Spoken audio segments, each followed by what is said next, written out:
በጣም ይቅርታ አቶ ይሁን፣ ያው ስትበሳጭ ትንሽ ተናጋሪ ነች። ሁለተኛ አይደገምም። አንተ ጥናዣም እንዳይልክስክስ ልጅ ስራውን ካልፈለከው ውልቅ ብለህ ውጣ።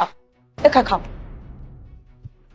ኧረ እባክሽ አንቺ ልጅ አሁን ያባትሽ ጓደኛ የሚሆኑትን አቶ ይሁንን ደውለሽ አስቀየምሻቸው። ደደብ ስለሆነ ነው ደደብ። ባርኮቴ ታውቂያለሽ፣ እሷ እኮ አፏ ነው እንጂ ሆዷ ባዶ ነው አይደል? እሺ አሁን ደግሞ ማንን ነው እከካም ያልሽው? ይሄ ሹፌር ተብዬው ብሩክ ነዋ። ብሩክ አብሮ አደግሽን? አዎ ምን ነው ሆዷ እኮ ባዶ ነው። ብሩኬም ይረዳታል። ኧረ እባክሽ አንቺ ልጅ እና አብሮ አደግሽን ነው እንዴ ሰደብሽኝ? ፍቅር ምን ነው አሽቃበጥክ? ከፈለክ አዝለው ዙር ከና አባት አዚህ እየኖርኩ ስለሆነ በዛውም የማዘል ክብደቱን ትረዳዋለህ። ያው እንግድነት ብሎ ከመጣ ወር አለፈው። ባርኮት አትቀይማት፣ እሷ እኮ አፏ ነው እንጂ ሆዷ ባዶ ነው።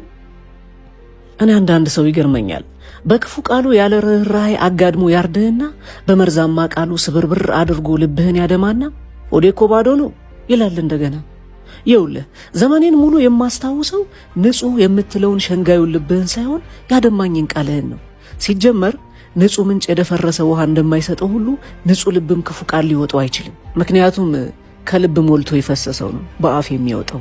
ይልቅ ራስህን መሸንገሉን አቁምና አንደበትህን በመልካም ቃል አሰልጥነው። በቃ አንዳንድ ሰው እንዲህ ነው ራሱን ይሸነግላል። አንዳንድ ሰዎች ደግሞ ጥሩ ስራ አይታችሁ ዝም ብላችሁ ታልፋላችሁ፣ ቮት ሳታረጉ ማለት ነው። ለምሳሌ እላይ ፒን ያደረግነው የዳሽን ባንኩ ማስታወቂያ ክሬቲቭ ነው፣ ፈኒ ነው፣ አስተማሪ ነው። ይህም ማስታወቂያ አይታችሁ በጣም ብዙ ሰዎች ወዳችሁታል። ዛሬ ደግሞ ቮት የማድረጊያ ጊዜያችሁ ስለሆነ ዳሽን ሱፐር አፕ ላይ ገብታችሁ ዳሽን ባንክ ቲክቶክ ክሬቲቭ አዋርድ የሚለውን በመጫን ባርኮትን ቮት ማድረግ ትችላላችሁ።